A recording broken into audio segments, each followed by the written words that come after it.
भगवान श्री कृष्ण की अमृतमय वाणी को इस समय चिंतन कर रहे हैं। हमने सुना था कि कौन कौन सी मनोभावनाएं रखते हुए चित्त को हम पवित्र करते हुए प्रभु की कृपाओं से युक्त हो सकते हैं, किसके लिए द्वार खुलेगा, किसके अंदर परमात्मा अपनी समस्त शक्तियों से युक्त होकर प्रवेश करेंगे।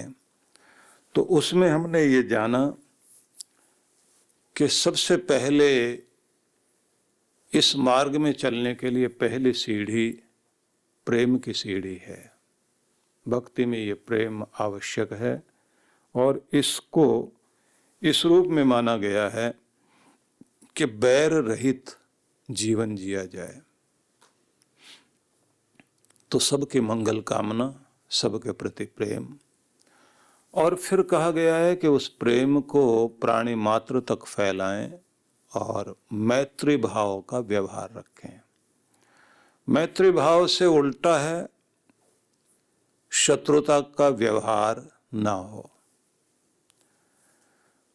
तो पहली चीज कही है कि बैर नहीं, द्वेष नहीं, घृणा नहीं। दूसरी बात कही गई है शत्रुता से ऊपर उठें। जीवन जितना भी मिला है, सांसें जितनी भी हैं, उनको प्रेम से युक्त कर दें, मैत्री भाव लेकर के जीवन जिया जाए। तीसरी बात कही गई है कि तुम्हारा प्रेम कुछ के लिए मित्रता बनेगा, प्राणी मात्र के प्रति तुम्हारा प्रेम सबके कल्याण की कामना बनेगा, लेकिन कुछ वे भी हैं जिनको आपकी दया की आवश्यकता है, तो तुम अपने प्रेम को दया की ओर भी लेकर चलो। आगे फिर कहा गया कि ये प्रेम तुम्हारा, ये जो भक्ति है, ये टूटती है जब मैं और मेरा ये भाव अधिक आते हैं। मैं ही मैं ही मैं जब व्यक्ति बोलने लगता है तो उससे अहंकारी से दुनिया दूर हट जाती है। अहंकारी के पास कोई नहीं जाता। तब तुम्हारे अंदर का जो चुंबक है वो काम करना बंद कर देता है। तुम्हारे पास जो भी कुछ होता है वो भी दूर जाने लग जाता है। इसलिए अहंकारी सबको बांध लेना चाहता है, कब्जे में कर लेना चाहता है, दबा लेना चाहता है, डरा देना चाहता है, तरह तरह के छल कपट करेगा, दूसरों को कुछ भी नहीं समझेगा, अपने को सब कुछ समझता है, दूसरों को कुछ भी नहीं समझता। तो ऐसा जो अहंकारी व्यक्ति है वह ईश्वर की तरफ नहीं जा सकता, क्योंकि यह मार्ग ऐसा है कि जिसमें कहा जाता प्रेम गली अति सांकरी, या में दो न समाए। यहां दो नहीं, दो मिलकर एक होते हैं। इसलिए ये प्रेम ही तो अद्भुत है कि कितने भी दिए जलें लेकिन सारे दियों का प्रकाश मिलकर एक हो जाता है और इससे प्रकाश बढ़ता है और दियों में सजावट आती है। रिश्ते कितने भी हों लेकिन सारे रिश्तों का प्रेम दियों की तरह से इस तरह से फैल जाए कि ये पता ही ना लगे ये प्रकाश इसका ये इसका है, जैसे पानी पानी में मिलकर एक हो जाता है। इसलिए विवाह संस्कार के समय में एक मंत्र बुलवाया जाता है जो शपथ होती है, ओथ लेना होता है, समंजंतु विश्व देवा समापु हृदयानि नौ, कि सुनो सभी लोगों, आज हम दोनों वर और वधू दोनों बोलते हैं, इस तरह से एक हो रहे हैं कि जैसे दो नदियों का जल मिलकर एक हो जाता है। समापो हृदयानि नौ, दोनों के हृदय पानी की तरह मिल गए हैं। अब पानी पानी में मिल जाता है तो उसके बाद ये समझ नहीं आता कि ये गंगा का पानी है या ये जमुना का है। कोई अलग पहचान नहीं रह जाती है। कि इसी तरह अपनी पहचान नहीं, दोनों की पहचान एक ही हो जाए, दोनों के सपने एक हो जाएं, दोनों के विचार एक हो जाएं, दोनों की भावनाएं एक हो जाएं, तब प्रेम का वास्तविक रूप है। और झंझट कहाँ खड़ा होता है? जब मैं शुरू होती है। इसलिए घरों के अंदर जब मैं और तू ये दो शब्द बढ़ने लग जाते हैं तो उसी समय कलह कलेश नियम माना गया है कि एक दूसरे को समझा जाए और अपनी मैं को दूसरे में गला दिया जाए, तो घर में सुख शांति आती है। कहा जाता है जिस घर में सब लोग नेतृत्व करने के लिए मेरी चलनी चाहिए, मेरी बात मानी जानी चाहिए, ये बात आ जाए, सर्वे यत्र विनेतारः सर्वे मानम इच्छन्ति, सारे तो नेता बन जाए, मेरी बात मानी जाएगी, मैं लीड करूंगा। सर्वे यत्र विनेतारः सर्वे मानम इच्छन्ति, और सभी मान चाहें, मेरा मान मेरा सम्मान पहले, बाकियों का नहीं। वो कहते हैं बस वहां से कुल टूटना शुरू होता है। सबके अपने अपने स्वार्थ हैं। जब अपने स्वार्थ को दूसरे के लिए कुर्बान किया जाता है, वहीं से प्रेम बढ़ता है। इसलिए सैक्रिफाइस से प्रेम बढ़ता है और स्वार्थ से ये टूटता है। सेल्फिश होते ही व्यक्ति का प्रेम खत्म हो जाता है। इसलिए कृष्ण भगवान जो सारथी बने बैठे हैं अर्जुन के, वो सबसे पहले यही समझा रहे हैं कि मैं को हटाएं, क्योंकि स्वार्थी नहीं सारथी बनना है। सारथी बन जाएं, चले भी चलाएं भी, सहयोगी बन जाएं तो कल्याण है।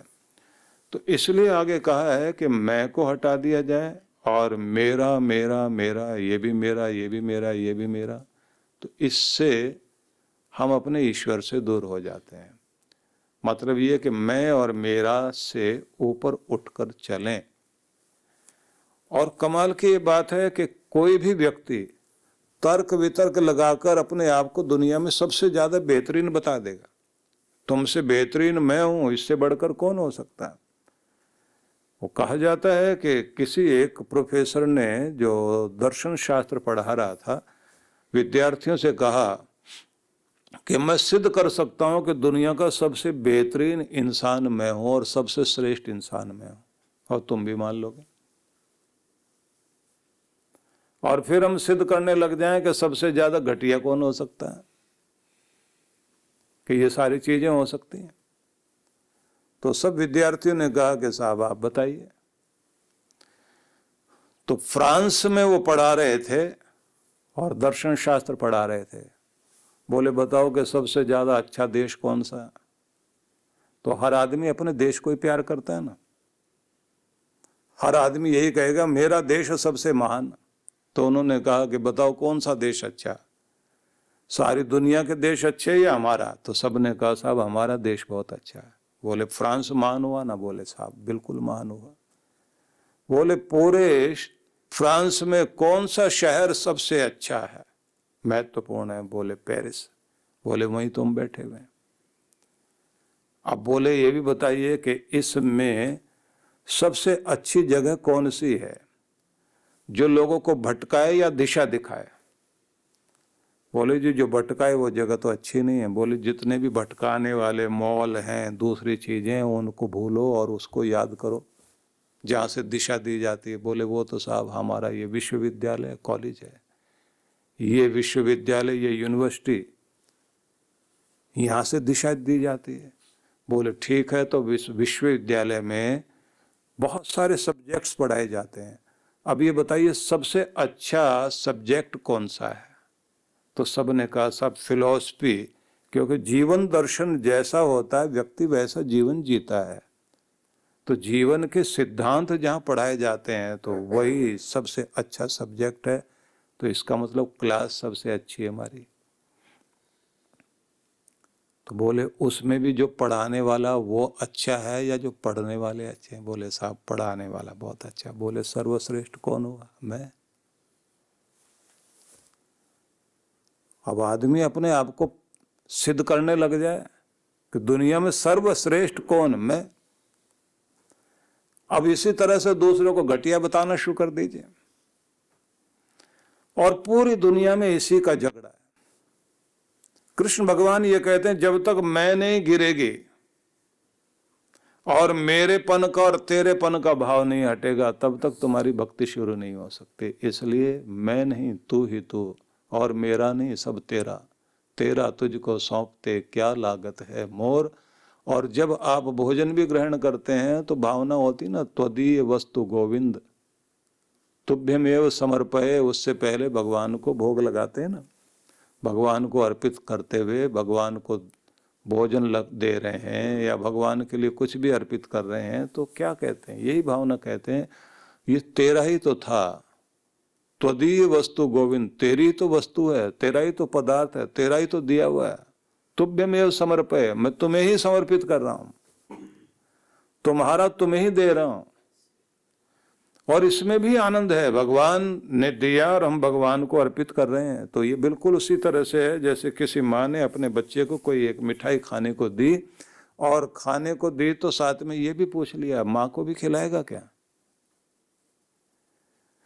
अब इतने बड़े मिठाई के टुकड़े से एक पेड़ा बच्चा खा रहा हो, माँ ने उसके हाथ में दिया और साथ में माँ कहती है माँ को खिलाएगा। अब उसमें से वो बहुत थोड़ा सा तोड़कर माँ को देता है, माँ के दिए में से बहुत थोड़ा सा तोड़ेगा, उसको लगता है कि सारा तो मैंने खाना है, लेकिन ये मांग रही है तो देना तो पड़ेगा, तो देता है बहुत छोटा सा। अब वो जो छोटा सा कुछ टुकड़ा उठाकर माँ की तरफ खिलाने के लिए जाता है, मतलब हाथ आगे बढ़ाता है, माँ की गोद में ही है, माँ उसी से खुश हो जाती है, मुस्कुराती है कि चलो तुझे देना तो आया, खिलाना तो सीखा, इतने से खुश हो जाते। भगवान भी यही कहते हैं, मैं तुम्हें देता रहता हूं लेकिन तू मुझे अर्पित करना सीख गया, बस मैं तो इसी से खुश हूं और इसी से खुश होता भी है। मैं को हटा दिया जाए, बस तू ही तू, और जो तेरा है वो तेरी राह में अर्पित कर रहा हूं। इसलिए छोटी सी गिलहरी के छोटे से रेत कण से भी राम जी प्रसन्न हुए और उसकी चर्चा हो गई। इसलिए आगे भगवान ने कहा कि मैं और मेरा, निर्ममो निरहंकार, इन दो शब्दों का प्रयोग करने के बाद आगे कहा कि सुख दुख में सम रहना, और आगे जाकर शब्द कहा क्षमी, क्षमावान होना। दुनिया में व्यवहार करते समय कुछ न कुछ लोग तो ऐसे होंगे ही होंगे जिनका व्यवहार आपके लिए गलत था, पसंद नहीं आया, गुस्सा रहेगा उनके प्रति, मन में भार लेकर के घूमेंगे आप, और कुछ न कुछ चोट पहुंचाने की भावना मन में जागेगी। तो निर्भर होने के लिए क्षमावान होना बहुत जरूरी है, क्षमा कर दें। और इसी के साथ में जरूरी है कि क्षमा मांग लें भी, और क्षमा मांगने का अपना नियम है कि किसी को सॉरी भी बोलना है तो कम से कम 3 बार दोहराना चाहिए दिल से कि मैं हृदयपूर्वक आपसे क्षमा चाहता हूँ, अपनी भूल के लिए प्रायश्चित करता हूँ और आपसे माफी मांगता हूँ, सॉरी सॉरी वेरी सॉरी। तो बहुत प्यार से कहना चाहिए, महसूस होना चाहिए कि इसने सच में क्षमा मांगी। उन बच्चों को भी हमने देखा है कि जो लड़ते लड़ते और फिर दूसरा रोने लगा तो उसको बोल दिया सॉरी सॉरी, अब उसके बाद उसने और ज्यादा रोना शुरू कर दिया तो उसका हाथ पकड़ के जोर से कहता है बोल दिया ना सॉरी। बच्चा और रो रहा तो उसको पकड़ के हिलाता, मैंने सॉरी बोल दिया ना, अब क्या हो गया। और फिर इतने जोर से गुस्से से बोल दिया, अब ऐसा लग रहा है कि सॉरी बोला गया, लेकिन वो सॉरी नहीं बोला, वो उसको चुप कर आने का एक तरीका है कि बात खत्म हो जाए। लेकिन जब आप हृदय से महसूस कर लेते हैं कि सच में मेरे द्वारा इनको तकलीफ हुई, मुझे ऐसा नहीं करना चाहिए, तो वहां से क्षमा भाव आता है। और ध्यान रखिए कि ये क्षमा भाव आपको ऊपर उठाता है, और प्रकृति में तो बहुत ही ज्यादा क्षमा भाव भगवान ने दिया है और निर्दयता भी दी है, दोनों ही चीजें दी है। इस पूरी दुनिया में परमात्मा के नियम काम करते हैं और हर नियम अपने ढंग से इतना कठोर है कि उस नियम में अगर आपने कहीं भी कोई गड़बड़ की तो तुरंत दंड मिलता है। आपके खाने पीने में कोई गड़बड़ हुई तो तुरंत उसी के कारण बीमारी मिलेगी।